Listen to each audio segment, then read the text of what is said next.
Welcome to the ProSocial Workers Podcast, the place where social work meets diversity, dialogue, and ethical practice. Here we offer courses that promote viewpoint and political diversity while fostering human connection. And the best part? Our content is completely free to access. For professional social workers and interested others, we provide the option to earn continuing education credits with a simple fee after listening to our episodes. Go to prosocialworkers.com to learn more. Together, we'll explore how to truly put the social back into social work. So tune in, get inspired, and join us on this journey towards a more inclusive and connected future. Welcome to the ProSocial Podcast. We are gathering today to talk a little bit about the point-counterpoint approach, theory and practice.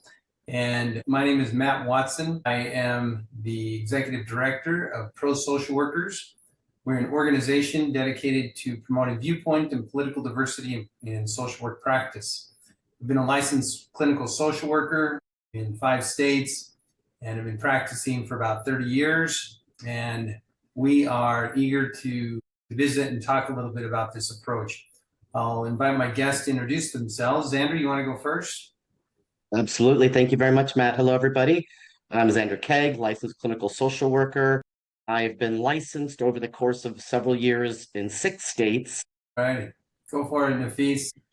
Sure. My name is Dr. Nafis Alam, and I'm a professor of social work and a senior scholar with ProSocial Workers. Today, we're going to be talking about the point-counterpoint teaching philosophy. Some people like to call it a methodology. Some people like to call it an approach. There's just so many different ways of saying it. Ultimately, it's something that you're doing. So if you want to call it an activity, that's fine. I tend to use the terminology of methodology because there is a process of doing it as opposed to just saying you've done it and you don't really know what you've done. And so I'll get right into it. So that's great. Yeah, I'll get right into it here. So the point-counterpoint approach comes from the Socratic method. So this is, I wish I could tell you that I invented this. I didn't even reinvent it. It's just something that has been laying dormant for whatever reason, as we've talked about, as those who are watching this lesson are probably going to be familiar with it. Many of our lessons have talked about orthodoxy in social work existing, and this is no different. And so this came about with my approach to addressing orthodoxy, particularly in social work education, but I've taught other courses as well, kinesiology included. And so the approach, the method, is point counterpointing in such a way that it produces critical thinking abilities in students and adults. When I say students, I don't necessarily mean, K through 12, although K might be a little young, and I would imagine 8 through 12 might be the best place to begin, continuing through undergrad, graduate, and of course, continuing education. Adults in their 50s and 60s even, I feel like, can learn a little bit of something from this, or maybe not even learn, but just like acknowledge that this is an approach, this is a methodology. And so how is it different from just considering different viewpoints? This is how. It's an active approach to say, this is my viewpoint. And today we're going to go through, the 3 of us are going to go through a few different examples of how we can do point-counterpoint activities. And we're going to critique one another. I've asked my colleagues here to be intentionally bad the first time around. So this way there is something more to correct, right? But depending on the topic, you'll have an opinion, left or right. And not necessarily politically, but one or the other, black or white or whatever it might be, right?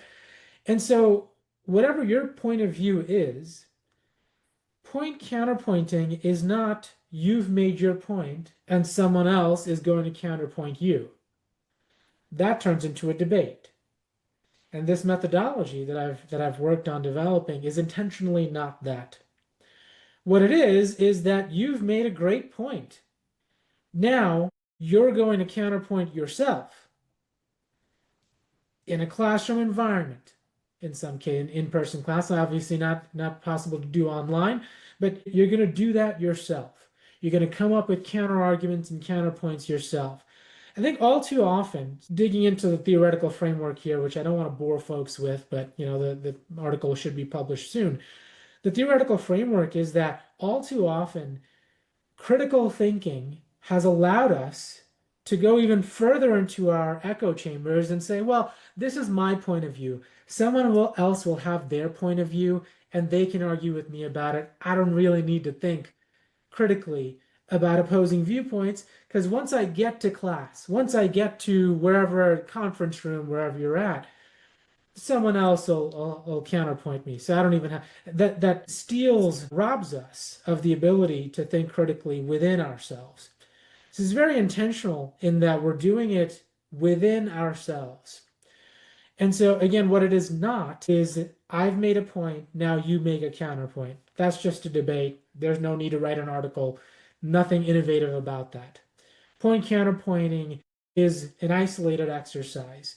If it's a group exercise, then that group will make a point that is sound, and then they will be given the same amount of time to make a counterpoint. And here's the kicker. These exercises aren't necessarily graded for our viewers, but when I do grade these assignments for my students, the way that I grade is this. If you are pro X and you're making an argument for that, and then your next argument is being anti-X, if I know that you're pro X, I'm going to ask you to redo the assignment. I'm essentially asking my students to deceive me, not for the purpose of having fun or anything like that, but for the purpose of understanding that when they hear themselves and they see themselves on video saying ideas that they clearly don't agree with, something's going to click in their head and saying, you know what, I don't agree with this, but I can totally understand why someone would, right? And that's that internal exercise where we begin there and then we move to the external world, which, that's for someone else to cover through their literature. So I wanted to explain what it is, obviously, but most importantly, what it is not. It is not us going back and forth. This is my point. What's your counterpoint? That's your counterpoint. Now I'm going to counterpoint that. That's just a debate, right? And so I want to open up a conversation, and we really want to dig into some of the nitty-gritty details here, and then, in the halfway point, we'll go into these exercises and actually demonstrate that. Great. So Nafis, tell us a little bit about that. Sounds like you do a little bit of work within yourself to look at a couple of different perspectives. Is this something that you do to generate empathy for people with different viewpoints? You mentioned that I don't agree with it, but I understand how somebody could. How does this relate to being pro-social or a pro-social approach? It's empathy, certainly, and part of that is understanding. Very often we think that our way of thinking is the only way of thinking, and anyone who thinks differently must be wrong. And somehow it's our job to bring them into the right. I'm gonna pick an example that isn't one of the ones that we're gonna do together. I love football. I have an NFL shield tattooed on me, which you've met me among many other tattoos I'm covered. And so it's no secret that I think football is the best sport in the world ever. Like the violence and the strategy is just all me. And so when I counterpoint myself and think to myself, if I think football is the best sport in the world, why then would someone think that football is the worst sport in the world? This is the first time that I did it. Matt, Xander, often these academic intellectual exercises don't come from inside the classroom. Sometimes it comes from random conversations over coffees or adult beverages with buddies, right? And so that's how this happened. Whereas, I think I was in the middle of my master's, and my buddies and I were talking. I'm thinking this point counterpoint stuff. It might be something that I work on in the future. And well, can you really point counterpoint yourself? You love football. Can you tell me why football is the worst sport in the world? Right away, my emotion was, "What are you talking about? We're out here at Buffalo Wild Wings watching a football game. What do you mean football's the worst sport in the world?" No, that's not what I said. If you're going to play this game, if you're going to tell others to play this game, you got to play this game yourself. So why is football the worst sport in the world? And I'm like, I can't do this. Never mind. Scratch all of this. And obviously, after I did my PhD and stuff like that, it's something that sort of came back up. So the way that it's pro-social is that it creates understanding. And by creating understanding, you're creating empathy.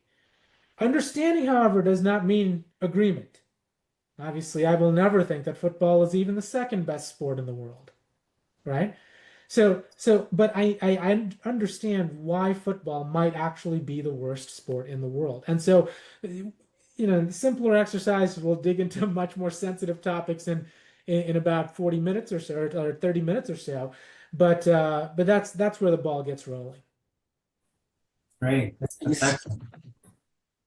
Nithis, I'm wondering if you can help us differentiate between, for example, playing devil's advocate or steel manning or star manning, which Angel Eduardo from Fire is a concept that he coined. I'll read it to you if you're unfamiliar. It involves engaging with the strongest and most charitable version of an opponent's argument while acknowledging their good intentions and shared values. Now, of course, that's not between the self, it's between other people, but I'm wondering, people might be thinking, well, isn't this just playing devil's advocate with yourself or steel manning yourself or star manning yourself? Well, I'd like to consider it more as like being a salmon. Salmon get stronger by swimming upstream. And when you consider opposing viewpoints to your own, it's not with the purpose of weakening your perspective. It's not with the purpose of changing your mind. Rather, it's with the purpose of strengthening your argument, even if it's within yourself more, right? Whether it's a topic on religion or football or like, what job I should take. Having these conversations with yourself and then doing that test and realizing that this is where I want to go, this is who I want to be, you would have then done the work and considered all of the different paths that you could have taken at every fork in the road. And you've decided after careful analysis that these are the combination of forks that you've wanted to take. And it might not always be the best, right? No one lives a perfect life. But in doing that, you can at least take solace in the fact and take comfort in the fact that you've considered as all the possible options. And so playing devil's advocate is sort of like saying, well, what if? What if? Well, now, what rather than what if something might be true, let's consider it to be true. And let's Mm, actually say it out loud. That's part of the activity too, is that point counterpointing isn't something that just stays in your head because the dots aren't always connected when they're in your head. It's when you say them out loud and you say, oh, there needs to be a connected dot here that I haven't found. So it's a mirror exercise. It's less of an audio exercise and more of an audio video exercise. It's an exercise of seeing yourself, even if it's just on, your own phone, looking at yourself and seeing how your facial expressions change based on the level of how much you believe something versus you don't believe something. And then mm. you have to ask yourself, why is it that I'm making this kind of face when we're talking about something that I don't believe in? And I'm making this kind of face when I'm talking about something that I do believe in. So when I see this kind of face from someone who disagrees with me, I can then, as Matt talked about, be pro-social and have the empathy to understand, okay, I have that same level of conviction for a different category, different direction, but you and I might disagree, but we can shake hands on the level of conviction that we have. So that's the kind of activity this is. Yeah. I remember back in 2000, I was just starting my first master's program and I was teaching at a charter school and I was teaching speech classes.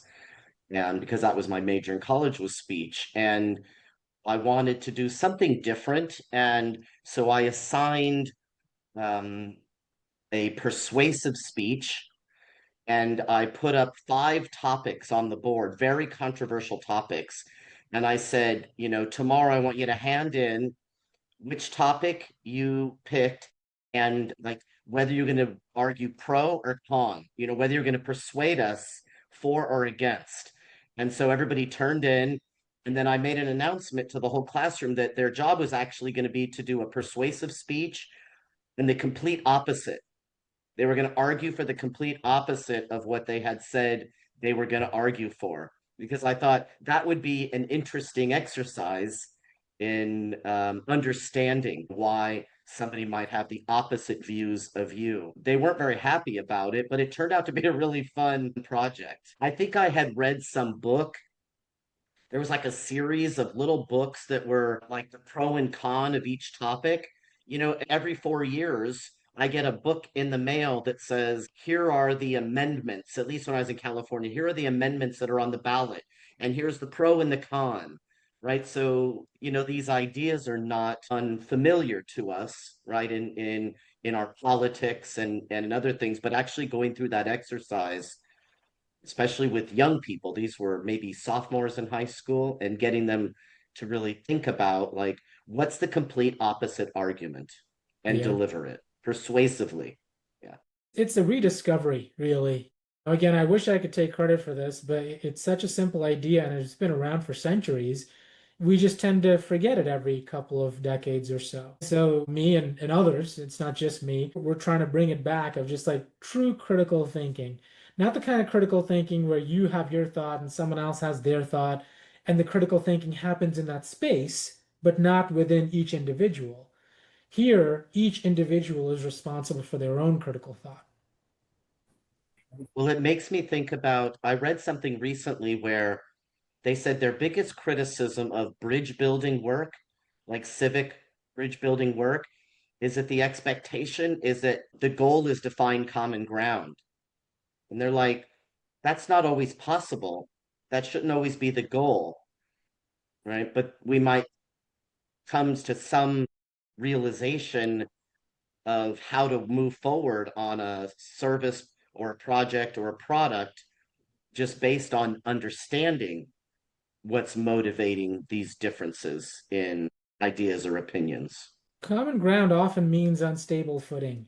And it's because if the three of us, as different as we all are, if we were only to operate on common ground, I might have a toe in there, Matt might have half a foot in there, Xander, you might have another toe.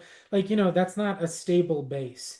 And so I think it's really important for us to be able to celebrate our differences and welcome that in, as opposed to a melting pot, a salad bowl, where each of us gets to keep our own identities within and still operate in the context of our environment. So if I'm understanding correctly, it's not about surrendering, it's not about agreement, it's to some degree about critical thinking, about being able to take a position, to articulate your values, your beliefs, your preferences, but recognize why somebody else may take a different perspective, have some positive regard for them, have some empathy, understanding. It's about pluralism and about making space for those differences without necessarily surrendering your own beliefs, values, or preferences. Is that fair to say? Is that a reasonable summary? Yeah, 100%. And understanding that there are flaws in each of our arguments. There's a movie scene that I play usually at the beginning of week 2 of each semester. Have you both seen the movie 8 Mile by any chance with Eminem, the rapper? No. Okay, so I certainly wouldn't show it. There's just like F words and C words and just but it's the last scene of this movie. It's a movie about rap battles, freestyle rap battles, right? And so Eminem, who's the rapper, and his character name is B Rabbit, and he is up against Papa Doc, who is the top boss of the freestyle rapping opposition. So Eminem has done everything. He's battled other rappers and he's worked his way up, and definitely not a child-friendly movie with how much cursing there is. And I don't particularly enjoy those kinds of movies either. But what this movie is when it comes to sociology, when it comes to social work, when it comes to politics, political science, even, that movie describes society better than I think any professor ever could. And let me not bury the lead here. So since you haven't watched it yet, it's been 20 years, you're not going to watch it, so I'm going to spoil the ending for you. At the end, usually when you're rap battling other rappers, you're trying to talk smack about them, right? Look at what you're wearing, and your wife, your girlfriend, this, and blah blah blah blah, and your hood, it sucks, or all that stuff. You're talking about the other person. Eminem, at the very last rap battle of this movie, picks up the mic, gets the mic first, and says everything that Papa Doc would have said about him. At this point in the movie, one of the other members of the other rap group had sex with Eminem's girlfriend. So he mentioned that, in more vulgar terms. There was a friend of Eminem's who shot himself in the foot. Cheddar Bob was his name. He mentioned that. And he mentioned all the negative things that Papa Doc was ready to say about Eminem in that rap battle. And the crowd goes wild. And at the end, it's Papa Doc's turn.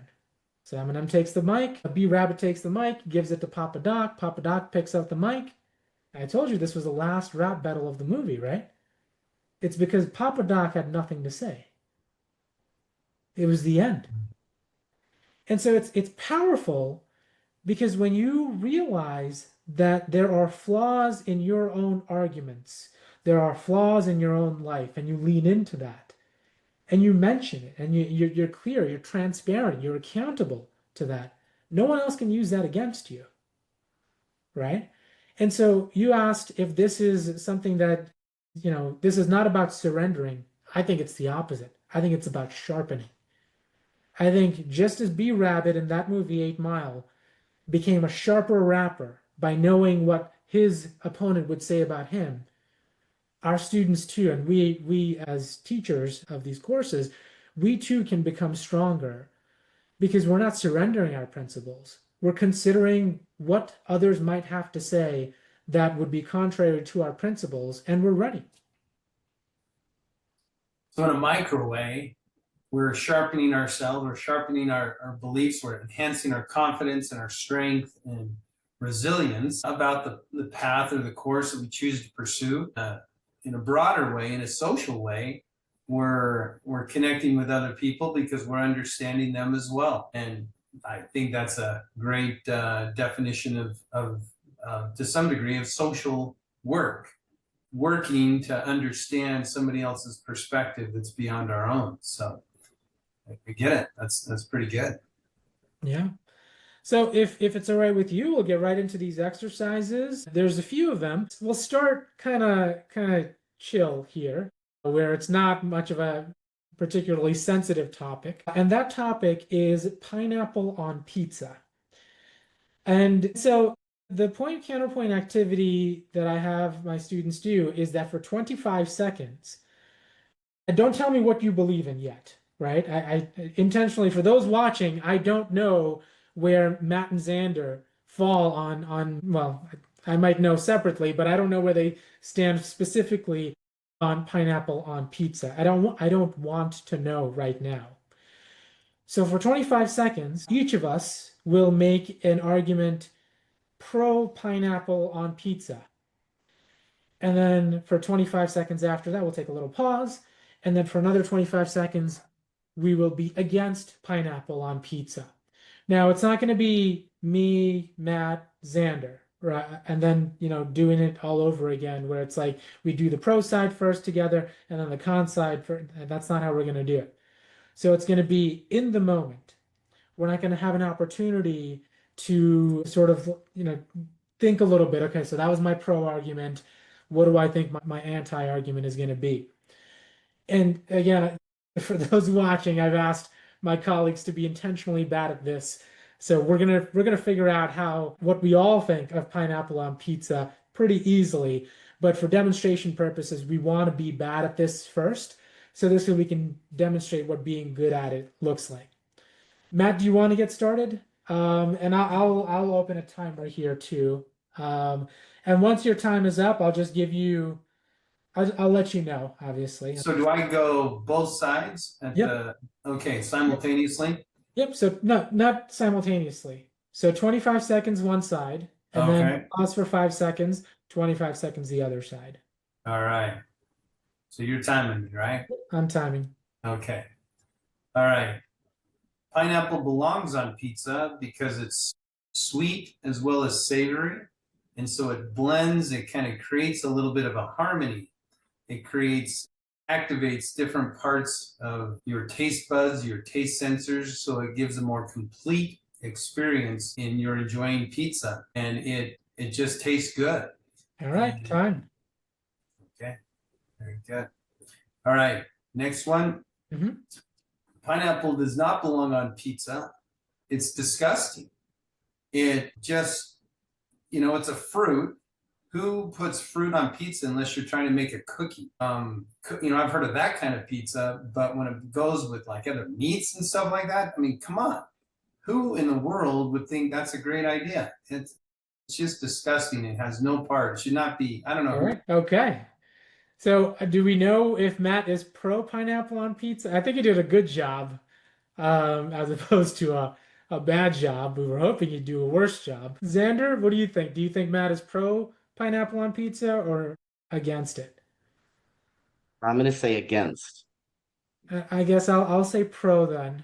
Matt, what are you? I'm a pro pineapple on pizza guy. Okay, because the against argument was pretty convincing as well. Yeah, absolutely. Xander, do you want to go next? Pineapple on pizza? Pineapple on pizza. Okay. Well, I mean, it's delicious. It adds some moisture to the pizza. It's a good balance between maybe spicy meats that might be on or a spicy tomato sauce. It gets kind of grilled, from the fire, and that's really tasty, and it can be a little chewy even sometimes. All right, Yeah. time. All right, now against pineapple on pizza. Yeah. Okay. Well, pineapple is sweet, and I don't think sweet things should be on pizza. I think pizza is a savory dish, and so adding sweetness to it doesn't make any sense to me. It's really wet, right? And so what if you're like eating it, you're taking a bite, and like it's gonna drip all over you, like the syrup from it. I don't think that makes any sense. And I All think, right, I time. like the spiciness. Okay. Okay. Matt, what do you think? Pro. Welcome to the pro. He's pro pineapple Yeah, pizza. I would say pro as well. Xander, is that true? Absolutely no pineapple on my pizza ever. Really? You're Okay. kidding. You fooled us. Yeah. Nice. You would have gotten a great, both of you would have gotten a great grade. So I'm gonna do this pineapple on pizza, and this is the kind of vlog assignment where I would say you got to do this all over again. So I'm gonna take my own time here as well. All right. But Show us how this- it's done. Sure, sounds good. So I'm gonna take the perspective of pro first. Well, I don't know. It's kind of whatever. Like if you want some healthy stuff on pizza, then go for it. Like, fine. I don't really care. People might like it, people might not like it, but it's I could see why people would like it. So good for them. Yeah, good for them. So that's 24 seconds right there. Give it a little bit of a pause. And this is my against pineapple on pizza. When does it end? Like, seriously, think about pizza and the way that it is. We had pineapple on pizza, and then we just continue forward, and there's no limit to what we can potentially add on a pizza. And in doing so, we open the door for more and more just craziness to happen on the pizza. And I think there's something to be said about traditionalism when it comes to pizza. All right, that's 27 seconds, a little bit longer. Sorry about that. So where do you think I stand, obviously? Oh boy. I'll say con. I'm saying con too. Yeah, 100%. I don't know why that ever made its way in there. Yeah. So again, the first version was like, yeah, it's very passive. My facial expressions were a little bit different there too.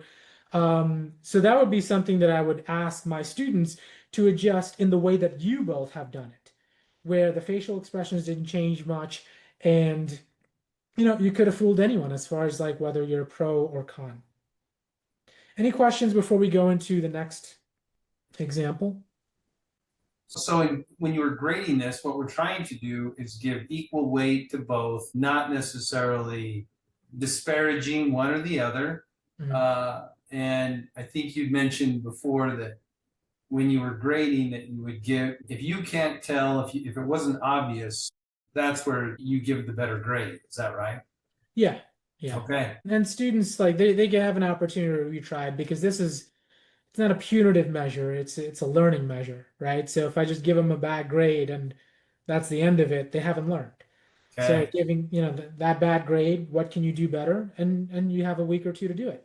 And Right. so that would be that. So the next activity will be point counterpointing, saving for the future versus spending for the present. Xander, do you want to go first there? We'll start with saving Sure. for the future. Absolutely. Okay. Well, I think it's important to save for the future because there are opportunities when you get older to maybe take longer, more expensive vacations that cost a lot of money. There's also the need for more money later on in life because of medical issues that might come up, nursing care that you might need. Maybe you want a new car, you know? Yeah. All right, now spending for the present. Well, life is short. And so I think it's important to be able to take advantage of doing the things that you want to do when the time is now. What's the point of saving for some future that might never come? So spend your money, make sure you've got all your bills paid. But I think it's important to be able to go and do things that you enjoy and that bring you a lot of happiness All and right, meaningfulness. time. Matt, I'm thinking Xander is more saving for the future. What do you think? I would agree. I would agree. Is that Yeah. true? Yes. Awesome. Sounds good. All right, Matt, your turn. Saving for the future. All right. Saving for the future is wise because nobody knows what's going to happen. And at any point in time, you may incur unanticipated consequences of different things that happen in your life, and you may bankrupt yourself. And if you bankrupt yourself and then you start to drain or draw on other people, they may stay away from you. So it may actually affect you socially. Also, okay. Okay, 25 seconds goes by fast. All right, spending for the present. So spending for the present is actually, sometimes people say you shouldn't save because you're wasting money. But if you don't end up using money, you're actually wasting it then. And so it's more effective and it's better if you're spending for what you need right now and not worrying about what comes down the road, because who can control what happens in the future? If you're going to enjoy life, you need to spend now. All right, time. I'm going to say saving for the future for Matt. What do you think, Xander? Yeah, I think so too. Is that true, Matt? It is, but it's a little bit easier for me to defend the other position. I thought I was spending now. I made a better argument. All right, so I'll go Well, I next. think this is away. one of those ones where maybe we know each other a little bit more. That's and right. That's right. All right, so I'll go next. So for 25 seconds, I'll talk about saving for the future. So saving for the future, you get more from your money. Compounding interest has shown that if you invest in index funds, for example, dividend reinvestment will show up in such a way that you're advancing through the ranks, and you could, but just by saving $2,000-3,000 a month for 40 years, you can find yourself a millionaire. So it makes perfect sense to save for the future because you could do more with that time, more with that money. All right, I'll pause here, and now spending for the present. 3i Atlas is on its way. Artificial intelligence is here. The minimum wage hasn't grown compared to the cost of living. There is literally no point in focusing on saving for a future that will likely be based on UBI, Universal Basic Income. So it makes more sense to spend right now because the future is darker than is darker than it's ever been. Sorry, I went over there. All right, so where do you think I stand? Future, baby. Yeah. I'm actually spending for the present. Yeah. Yeah. The more research I do on AI and stuff like that, the less confident I am about the future. Man, all those index fund references and compounding, Yeah, sounds well, that like was you thought through Yeah. that. 7 years on Wall Street. That but yeah. So it's Well, that's the classic argument. Now it's like I want to have a conversation with you offline to figure out if I should be doing things differently. I mean, I've been wrong before, it's just one of those things where I feel like, I'm not very confident post 2040. There's some information coming out on 2027 too. Sometimes you smart your way into stupidity, and I think that's what I've been doing. So you are probably right now. I'm definitely in the wrong here. So the next one we're gonna do is marriage versus staying single. Um, Matt, do you want to go first on this? Do you want me to go first on marriage versus staying single? Sure, go for it. Okay, sounds good. Can't wait to hear. Timer here. All right. Marriage assures a level of stability that you wouldn't have unless you were to get married. You know that you're with someone, you're legally bonded, spiritually bonded, and it makes a lot of sense from a tax purpose standpoint, from a religious standpoint, from a social standpoint. Think about the looks that you get when you say, "This is my wife," as opposed to "This is my girlfriend." It's looked at differently. Oh, 25 seconds on the spot, on the dot. Okay. All right. Staying single. 50% of marriages end in divorce. And so if there was a 50% chance of me crossing the street and getting hit by a car, I would never cross that street. Staying single doesn't mean that you can't engage in relationships. It just means that you don't include a third party, which is the government, in the relationship that I would have with my girlfriend. 25 seconds on the spot there. Okay. Where do you think I stand? Assume you haven't read any of my articles, by the way, and you know. All right, I'll pretend. You are a single mingle. Xander? I think you made a good argument for marriage. Let's see where you land. I am staying single. Yeah. All right. Well, you know, nowadays you can just call your boyfriend or girlfriend your partner and nobody knows. Yeah. Yeah. So that's another that one of the reasons why I mentioned is that I'm very my authorship in the importance of not getting married is wide, but for very, very different reasons there because of divorce laws and things like that. Xander, do you want to go next? Sure. All right, marriage. Well, I think the strongest argument for marriage is that in the longest study ever done on happiness, it shows that the happiest people over the course of those 80 years are the ones who are married. And that when you are married, you have the type of social well-being that single people do not have because you are connected with another human All right, being. done. Excellent. Okay. Now staying single. Well, the good thing about staying single is that you get to make decisions for your own life without weighing other people's opinions about whether you're going to rent or buy, take a week off from work, go somewhere for the weekend, go to bed at 11 o'clock at night, lay on the couch in your pajamas all weekend. You get to make those decisions for All right. yourself. Time. Matt, what do you think? I think Xander's on the side of marriage. I think Xander's a marriage guy. 23 years. All right, Matt, you're next. Marriage. All right. So marriage is an institution that ensures the intergenerational perpetuation of knowledge, wisdom, wealth, all kinds of things. It's an essential part of the social fabric of society. It's also a social determinant of health and well-being. And oftentimes the thing that's countered against marriage is divorce, but divorce isn't marriage. It's the arena in which childbearing or child rearing. All right, time. Sorry about that. Yeah, you're good. Okay. Staying single. All right. Staying single is about individual self-determination, becoming your best self. When you are single, you don't have reason or people that get in the way of your ability to become the person who you want to be. You can learn, you can change, you have greater autonomy, and ultimately you have your own resources and you have responsibility for your own resources. All right. Again, assuming that I don't know you, I thought your argument for staying single was extremely strong. I would say that if I didn't know you, staying single would have been my choice. Xander? Yeah, I think you made a really compelling argument for staying single. No Freudian slip. But we both know you're very much married. 33 years of wedded bliss to the owner of my paychecks.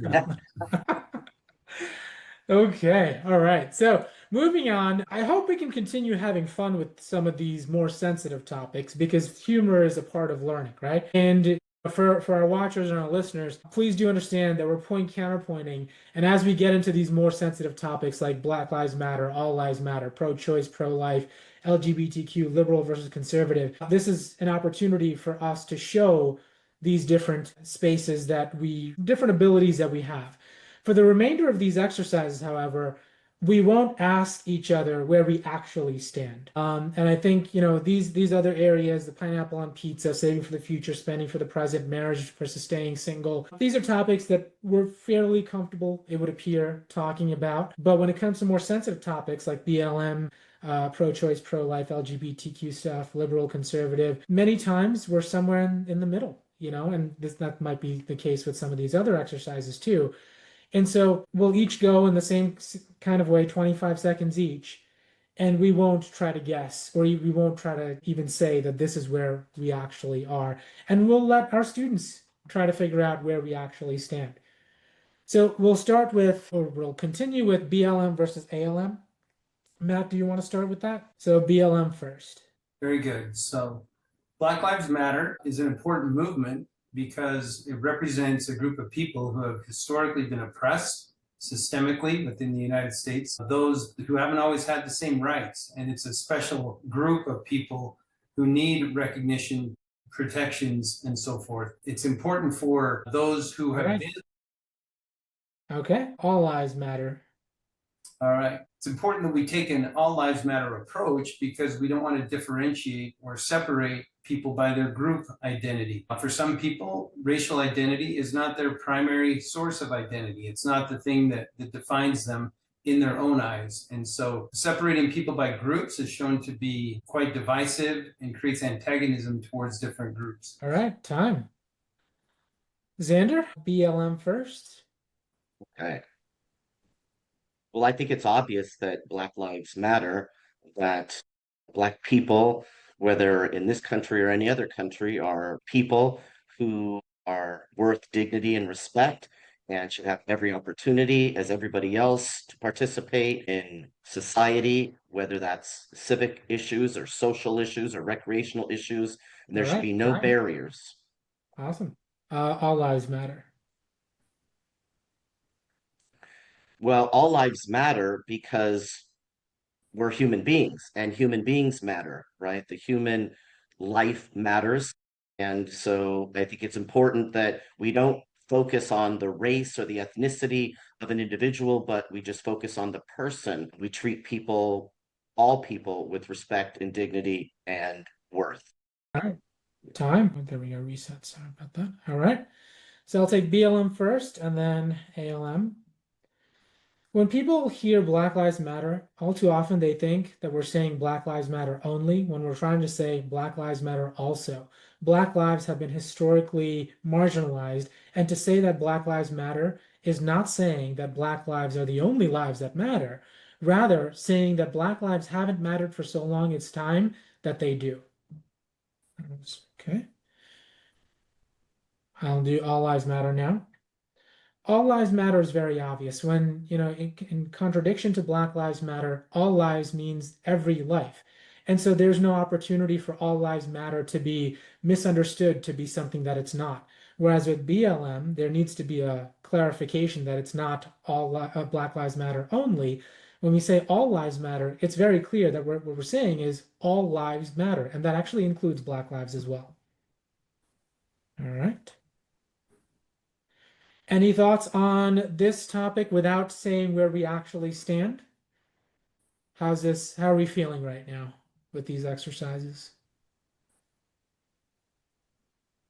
I thought it was good to hear perspectives on, from both sides, and I could see how, sharing understanding and trying to make sure that, that you were representing, or that each of us took opportunity to accurately represent both Black Lives Matter and All Lives Matter. It does facilitate some understanding, even though it's controversial for some. Yeah. Xander? Well, one of the things I realized many, many years ago, because I went to college in the 90s, I feel like I came out with a certain set of expected beliefs, and I never was taught how to engage in this kind of process, and other than maybe in a debate format, right? So, for example, like this is the very first time I've ever engaged in doing a point counterpoint on something on that topic, like BLM versus ALM. Like, just don't engage in conversations on this topic very often because it's so loaded and people get so angry, and I'm just like, no, I just don't want to be there. I don't want to be involved in that, Yeah. right? It's because it seems as if only one is correct in some settings, Yeah. regardless of which one it is. It's this one or this one. You can't Yeah. have something blended or nuanced or Yeah. other. Yeah, in many ways, it gives us an idea of what the extremes are, so we can pinpoint what the nuance is in between. So yeah, 100% makes sense. So we'll Well, move. I liked when you said all lives include Black lives. Yeah, I was like, oh, yeah, that's like yeah, I hadn't heard that. yeah. So we'll go into pro-choice versus pro-life. Xander, you're next, I believe, right? I think so. All right, so you're starting with pro-choice. Pro-choice. I mean, the slogan is my body, my choice, and I wholeheartedly stand behind that because, I get to decide what I do with my body, and the government shouldn't be telling me what to do with my body. The church shouldn't be telling me what to do with my body. I should be able to do with my body what I want to do, All as right, long as it's within legal realm. pro-life. For life. Well, every life is sacred. It's a blessing. I don't think that we should take the life, right? So I'm in agreement as far as pro-life, all stretched out. I don't believe in the death penalty, and I don't believe in engaging in violence. I'm a Quaker, a pacifist. So to me, this is a no-brainer. Awesome. Taking the life of an unborn child is murder. All right, time. Matt, do you want to take pro-choice first? Pro-choice is important because without choice, choice is the essence of humanity. If you deprive someone of their ability to choose, it deprives someone of their humanity. In addition, women bear the brunt of pregnancy, and it's very much a patriarchal approach to impose the consequences of sexuality onto women. And that's time. Pro-life now. well, being pro-life is important because we are all the benefactors of someone who was pro-life. So suggesting that we are not acknowledging that life is the precondition for choice. And all of us are benefactors of a pro-life position. All right. Time. Great work. I will do pro-choice first. When we say my body, my choice, it is the ultimate practice of autonomy to do whatever is best for my body. If something is in my body, whether it's another entity or not, which, most bodies are like, what is it, 80% bacteria or something like that. So it's already foreign bodies anyway. So if it's my body, I should have a right to say what I'd want to do with it. All right. Pro-life. Well, the fact that we're even talking here today is because we are alive. And humans have a responsibility to humanity, and that responsibility is continued procreation. Because without that, there is no such thing as humanity. At a certain point, we have to reach a level where we say, what responsibility do I have to my species, not just to myself? I ran out of time there. I had more there, but I'm sure we all did. Okay, so that's pro-choice versus pro-life. The next one we'll do will be more LGBTQ inclusivity versus less. And so I'll get started with that. I think it's my turn to go first. So I'll do more LGBTQ inclusivity first. Every individual is unique, and that uniqueness needs to be on display. It's our privilege, in fact, to be able to show how unique we are. And so the more inclusive we are, the more of an array and more of a spectrum we're able to see, the more we're able to appreciate the nuances of each individual that we befriend. All right, that's 24 seconds there. Less LGBTQ inclusivity. So at what point is something no longer an identity? The level of inclusivity that we have right now has created unfairness in sports, for example.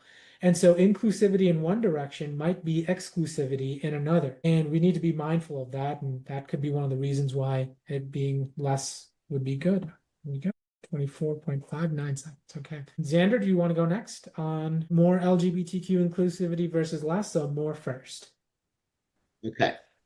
So obviously there should be more LGBTQ inclusivity because there's so much variety in nature. Like we don't just have red roses, we have red and yellow and orange and purple, right? And so inclusivity in nature, which includes human beings in all of our different various expressions, is just going to be good. Okay. Now less inclusivity. Less inclusivity. Well, LGBTQ people exist. I'm not denying that they exist, but I don't know that we need to have such attention on that issue or on those individuals. I think that we need to weigh fairness with inclusivity. And so we need to be keeping in mind things like protecting people. Okay. Matt, more LGBTQ inclusivity first. We live in a heteronormative society where oftentimes people who aren't heteronormative, they have different perspectives, different viewpoints, and it's important to include them and to get different perspectives to live in a pluralistic, diverse society. Also, it's also important to recognize that sometimes LGBT issues are not relevant to housing, employment, other kinds of things. Okay. Oh, sorry about that. You're good. All right. Less inclusivity now. Okay, so I think the question that ultimately one has to ask is why does somebody else's sexuality, sexual identity, it's oftentimes a very personal, private thing. I don't think that it's important that that's an element that needs to be emphasized or focused. Right, That's somebody's approach. Time. Well, those are some point-counterpoint exercises there. So we covered pineapple on pizza, saving for the future versus spending for the present, marriage versus staying single, BLM, ALM, pro-choice, pro-life, and more or less LGBTQ inclusivity. We hope this lesson has been valuable to our students in understanding just the nuances that are there. The activity is very specific in that it's not just you against someone, it's you not even against, you considering and critically thinking out loud so you can see your face, you can hear your words, just so you can understand what others are seeing and hearing from you as well. Any other thoughts with 20 seconds? No, I just think that's great. Nafis, thank you for leading the discussion, and we hope to have other guests come on who are willing to engage in a point-counterpoint exercise and experience. So thank you. Thank you. Yeah, this has been a lot of fun. Thank you, Nafis. Thank you. Thank you.